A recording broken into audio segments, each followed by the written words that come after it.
Dans quelques 100 millions d'années, l'accumulation de dioxyde de carbone dans l'atmosphère terrestre exercera un redoutable effet de serre qui entraînera la fonte des glaciers et une augmentation de 100 mètres du niveau des mers par rapport à son niveau au XXIe siècle.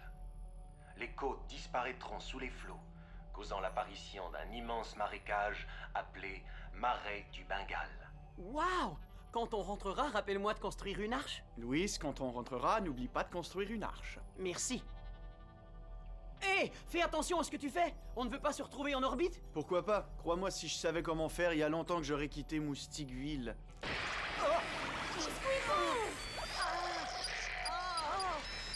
Émilie, sais-tu que nous sommes enclins à devenir sourds plus rapidement par rapport aux générations précédentes, précisément pour cette raison? Qu'est-ce que tu viens de dire, Louis?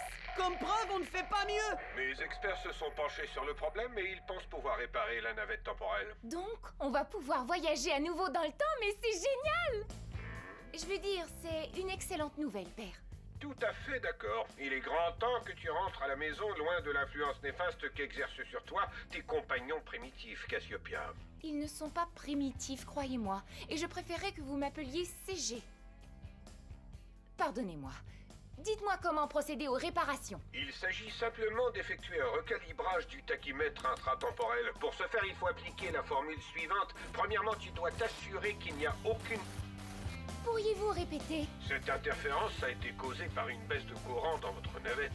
Il se peut fort bien que cela soit dû à une perte d'énergie. C'est de ma faute. Je n'ai pas informé mes amis que nous avions un problème technique.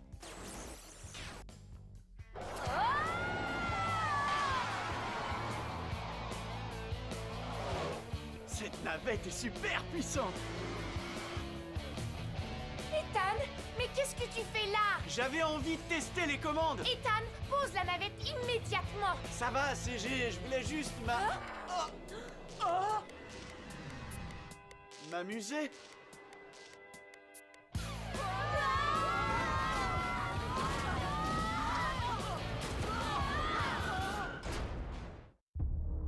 Dans plus de 10 000 ans, une nouvelle période glaciaire menace la survie de l'humanité. Ma mission, sillonner le futur à bord d'une navette temporelle afin de nous trouver une nouvelle planète. Des millions d'années dans le futur, dans ma navette temporelle, je vole dans l'espace interstellaire, plus vite que l'éclair. Je rêve, tout est si merveilleux, et lorsque j'ouvre les yeux, ouais, le futur est wow. Yeah, yeah, ouais, le futur est wow. Yeah, yeah. Wow, c'est le moins qu'on puisse dire. Pour débuter mon voyage, je me suis écrasée au XXIe siècle. Ça m'a donné la chance de rencontrer Ethan, Emily, Louis et Squibon. On monte? Oui, partons. Terre du futur, nous voilà! Ouais, le futur est wow. Yeah, yeah, ouais, le futur est wow.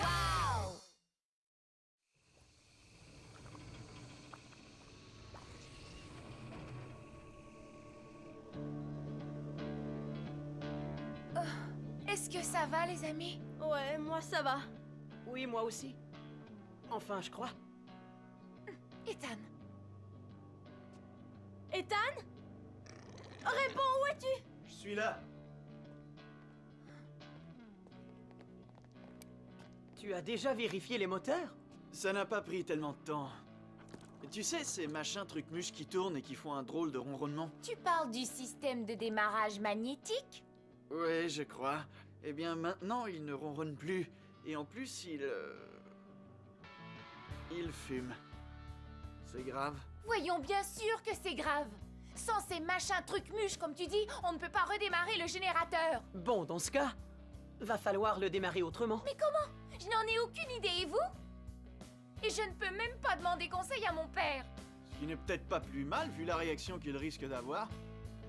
Je ne trouve pas ça drôle, Ethan. Ça va, je suis désolé, d'accord? Non, ce serait trop facile. Parfois, tu es tellement primitif.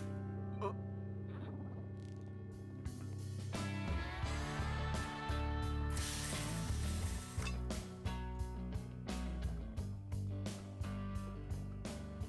Waouh! C'est la première fois qu'elle se met dans un tel état. Il faut reconnaître que tu as un certain talent pour aider les gens à s'exprimer. T'as raison. Excusez-moi. Je vais essayer de me racheter. Je vous le promets.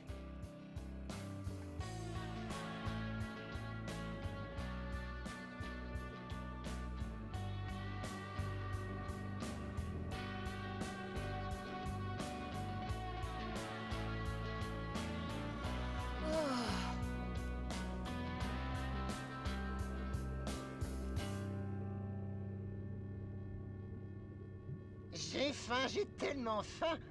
Je me mettrais bien un petit poulpe des marais sous la dent. Attention les poulpes, j'arrive! Dis donc, face de poisson. Il me semble que je t'ai demandé de déguerpir de mon territoire. Ton territoire, on est dans un marais libre ici. Plus maintenant, je suis arrivé le premier. En te faisant passer pour un rondin de bois, tandis que moi, je suis arrivé en nageant comme un vrai poisson, ce qui fait que t'es peut-être le premier rondin, mais moi, je suis le premier poisson. Ne me provoque pas, sac d'écailles. Tu vas me trouver, pauvre branchi. Parce que tu crois vraiment que tu me fais peur. Je t'aurais prévenu. Allez, vas-y, montre-moi de quoi tu es capable. Attends, donne-moi le temps de m'échauffer. Entre-temps, je vais te faire une petite démonstration. Oh. Et voilà le travail. Ethan, je ne suis pas sûre que ce soit une bonne idée. Écoute, j'ai fait une très grosse bêtise. Le moins que je puisse faire, c'est de nous sortir de là. Elle a raison, mon vieux. Sans courant, tous les instruments électroniques de CG sont hors service, y compris nos communicateurs. Il devrait tenir quelque temps. N'est-ce pas, CG? Oui, je crois. Mais par mesure de précaution, tu devrais prendre aussi le Lodate. Par contre, souviens-toi qu'il se décharge vite. Utilise-le avec modération. Pas de problème. Je vais aller voir si je peux trouver un de ces monstres. Le Thoratone, reptile du futur, plus imposant que le plus grand des dinosaures. Idéal pour désembourber notre navette.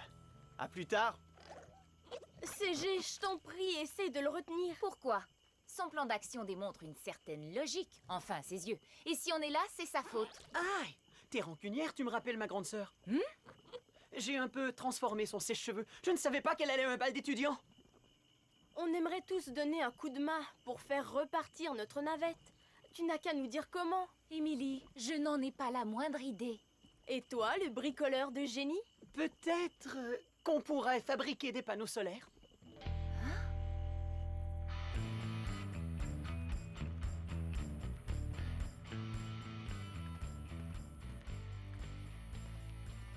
Ouh, Thoratone!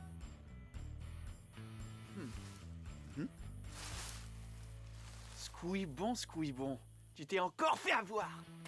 Je finis toujours par te découvrir. Oh, cette fois, c'est moi qui me suis fait avoir!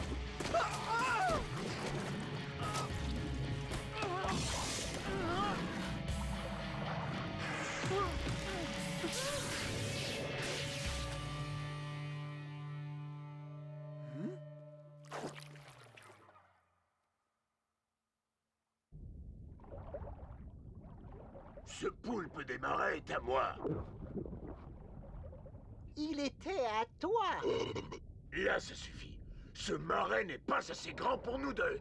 Alors qu'est-ce que t'attends pour décamper? C'est justement ce que j'allais te dire. Ouah, super! Des poissons électriques! Merci les gars, je vous revaudrai ça.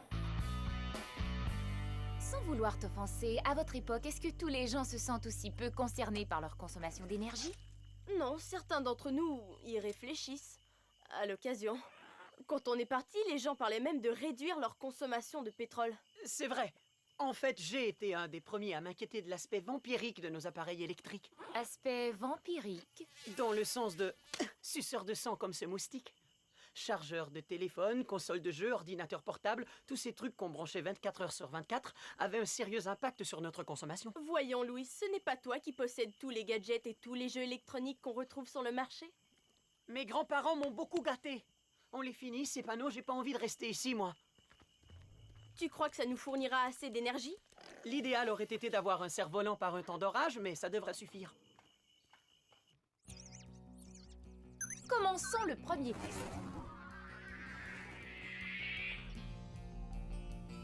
Bravo, ma vieille, on a réussi! Est-ce que c'est moi, ça? C'est une expression. Allez, CG, tape dans ma main. Ah, quand je pense qu'on a réussi à accomplir cet exploit sans l'aide de mon père, eh bien, ma vieille, je suis plutôt contente. Ne vous réjouissez pas trop vite, les filles. Je doute qu'on ait assez d'énergie pour mettre le générateur en marche. Pour l'instant, j'aimerais juste pouvoir activer le télécommunicateur. Je veux voir le visage de mon père quand je lui montrerai de quoi on est capable. Chaque chose en son temps. D'abord, il faut faire le point avec Ethan. Alors, Ethan, tu l'as attrapé ton super remorqueur? Écoutez, j'ai trouvé quelque chose, mais ce n'est pas un Toraton. Qu'est-ce que c'est? Décris-le-nous. Eh bien, ce n'est pas facile à décrire, mais c'est plutôt laid. Squibon! Non, non, c'est encore plus laid que Squibon.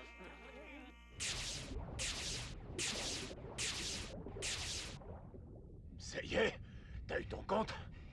Tu plaisantes? Il n'est pas question que je m'en aille. Oh. Bon, les amis, je vous rappellerai, je veux économiser mes piles. Voyons voir. Espèce, poisson batterie. Original. Descendant du poisson-chat électrique. Ces gros poissons-chats sont partis faire la sieste. L'aventure continue.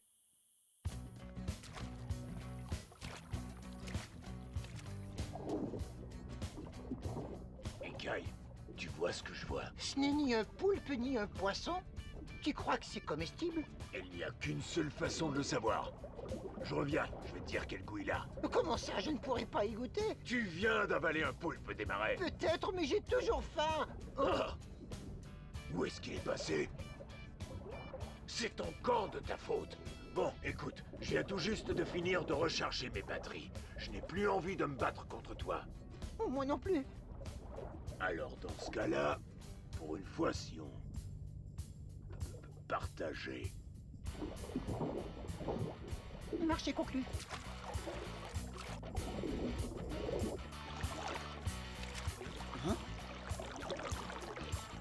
Ethan, tu me reçois?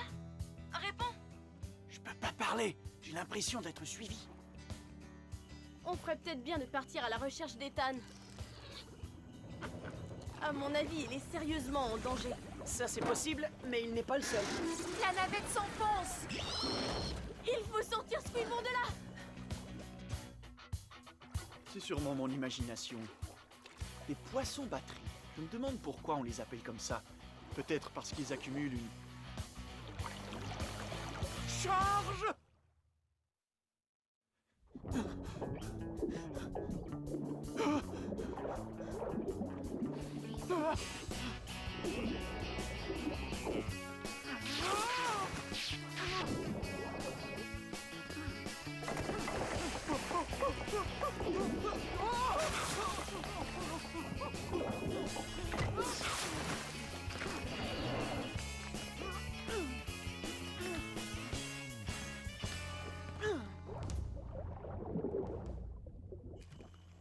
Tu crois que ça va l'empêcher de s'enfoncer? Un peu, mais pas complètement. En plus, il va nous falloir d'autres troncs d'arbres.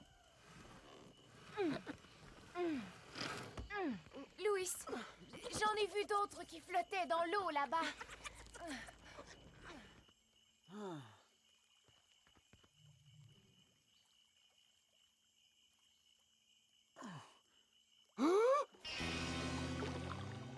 Rien de tel qu'une promenade dans un marécage pour vous abîmer une paire de chaussures.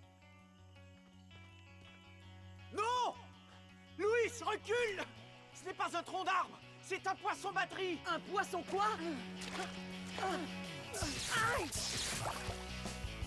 Écoutez-moi! Sortez de l'eau et vite!